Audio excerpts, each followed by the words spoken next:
जो मुस्कुरा रहा है उसे दर्द ने पाला होगा, जो चल रहा है उसके पाँव में छाला होगा।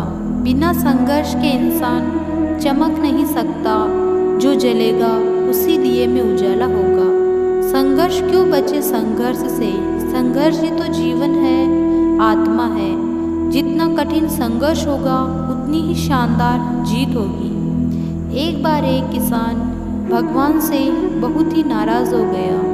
किसान बहुत मेहनती था, वह बहुत मेहनत से खेतों में अनाज उगाता, उसकी देखभाल करता, पर अक्सर उसकी फसल खराब हो जाती।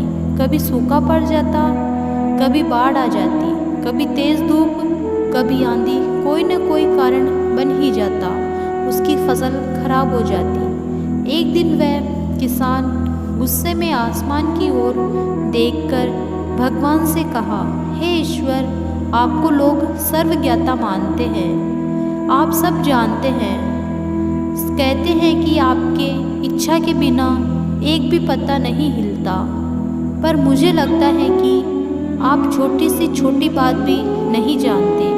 आपको तो ये भी पता नहीं होगा कि खेतीबाड़ी कैसे करते हैं। अगर आप जानते तो हर समय जो आंधी, बाढ़, तूफान आते वो कभी नहीं आने देते। आप नहीं जानते कि कितना नुकसान उठाना पड़ता है हम किसानों को। यदि आप मेरे हाथ में ये शक्ति दे दे, जैसा मैं चाहूँ वैसा ही मौसम कर दूँ, फिर आप देखना मैं अन्न के भंडार लगा दूँगा। भगवान ने इस किसान के तीखे वाक्य सुनकर मुस्कुरा रहे थे। वह किसान के सामने प्रकट होकर बोले, मैं आज से तुझे ये शक्ति दे देता हूँ कि तुम अपनी खेतों में तुम्हारी इच्छा के जैसे वैसे ही मौसम कर दोगे। मैं बिल्कुल भी दखल नहीं दूंगा, तुम्हारी इच्छा से सब कुछ होगा। किसान बहुत खुश हो गया।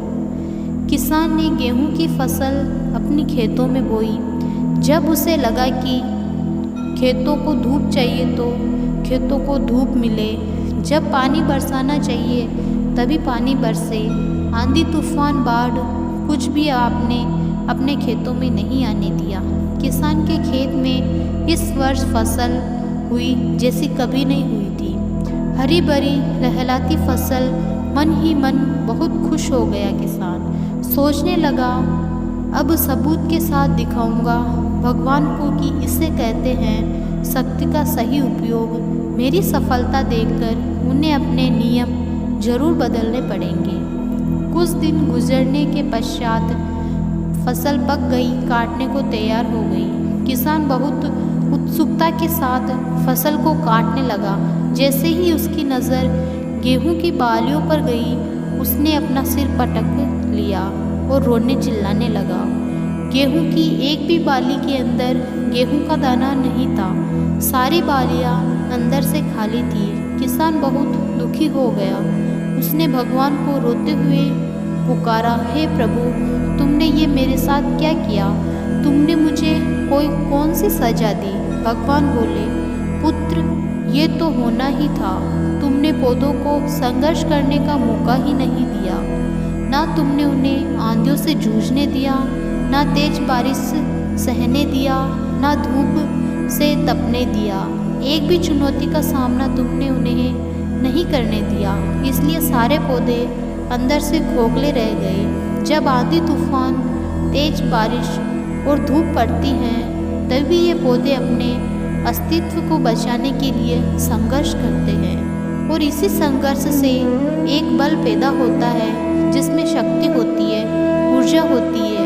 यही ऊर्जा पूर्ति तेर गेहूं के दोनों की ओर नहीं फूटी। तूने उन्हें कठिन परिस्थितियों से गुजरने ही नहीं दिया। जहाँ उनके अस्तित्व का जन्म होता, सारी बालियाँ इसलिए खाली है।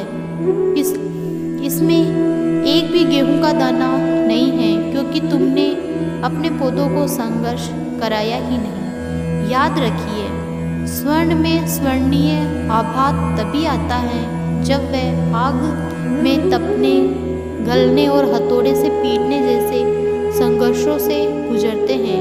कोयले का टुकड़ा हीरा तभी बनता है जब वह उच्च दाब और उच्च ताप की मुश्किल परिस्थितियों से गुजरता है। इसी तरह यदि हमारी ज़िंदगी में कोई भी संघर्ष ना हो, कोई चुनौती ना हो, तो हम भी गेहूं की बालियों की तरह खोखले ही रह जाएंगे। कोई अस्तित्व नहीं होगा हमारा। विपरीत परिस्थितियों, चुनौतियों, समस्याओं हमें और अधिक निखारती है। यदि जीवन में कठिन परिस्थितियां और चुनौतियां आए तो घबराना मत, बल्कि सामना करना, विश्वास करना कि आप अधिक निखर जाओगे और अधिक मजबूत बन जाओगे।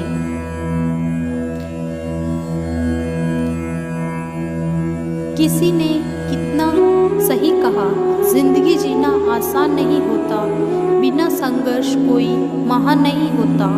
जब तक ना पड़े हथौड़े की चोट, तब तक पता